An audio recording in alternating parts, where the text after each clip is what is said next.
I think they're still a little scared of UGC. Yeah. They're I scared of think it. Okay. they're scared of it because they're like, Yeah, I would see that. Yeah. I don't know how to control, like, I lose control. And what we say is Mhm. just at least find the UGC content out there because your customers are giving you the best content there is, right? If you look at these Mhm. videos, literally you can go down rabbit holes, right, of TikTok and Instagram, but wouldn't you rather have those videos on your own site, right? And Yeah. allow Mhm. these Gen Z kids that want to watch, 20 and 25 videos at a time, let them watch all from the same brand versus being on Instagram and TikTok where they're then get the algorithm knows they have an intent to purchase a specific product and then they start getting fed your competitors, right? So go ahead and utilize it within your Mhm. own site. And I do agree with Jean-Denis, authenticity is key. We hear that a lot from brands. They don't really know where to get started, but I think if you start to search out that UGC content, you'll find that, oh my goodness, the lighting in their bathrooms are amazing and they are your best,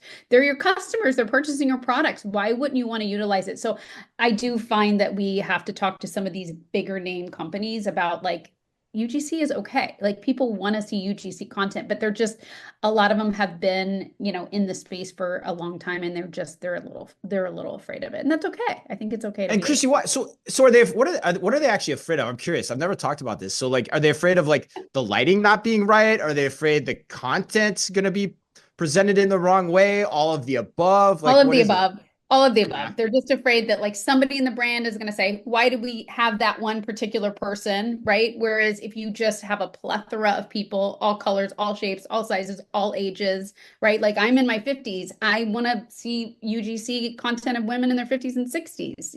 I'm not going to buy a skincare brand from somebody who's 25 that doesn't have the problems that I have, right? So I think it's just getting them to tip their toes in it a little bit. But I do, this is a conversation I have quite often.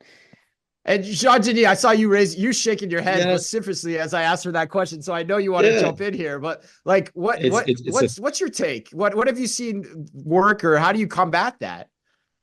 it's a difficult question because you know that the brands are really, let's say, stressed about their ability to control, the brand experience, the brand perception, etc., etc. And now they discover that it was the case with, let's say, with Facebook, with Instagram, with like almost top-down communication, etc.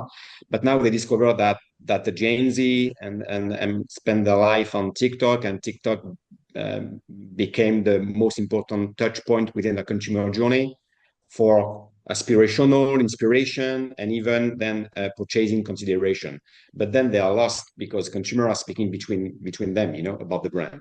So they don't need the brand to decide. So and they consume UGC content and live streaming of influencers, etc., etc. So I think that is going to change because many brands are afraid about, let's say, this brand equity protection, and that Mm-hmm. UGC content sometimes is not at the level of quality they expect Mm-hmm. or they provide content. So it's a question of, let's say, standard, where you put the content importance, but then they will have to, because the good thing is with shoppable video, with live streaming, etc., is that you get the opportunity to centralize all these actions and inspiration drivers into one single point of contact. So you could imagine that instead of letting your consumer going to YouTube, going to Instagram, to TikTok, to retail, etc., you could imagine that finally you get the opportunity to centralize all this kind of stuff and to inspire your consumer on a unique point of Mm-hmm. contact. Why not on your website, through live streaming, through shoppable video, etc. You put your product and services into context. And so people are looking for that, in fact. So then they have no reason to move out from the website and to get their inspiration outside your, let's say, branded platform. So it's a unique way for brands to, let's say, capture the fleeting attention of their consumer, trying to get inspired outside the brand and give them the ability to get all the information they are looking for and decide to purchase quickly. And it's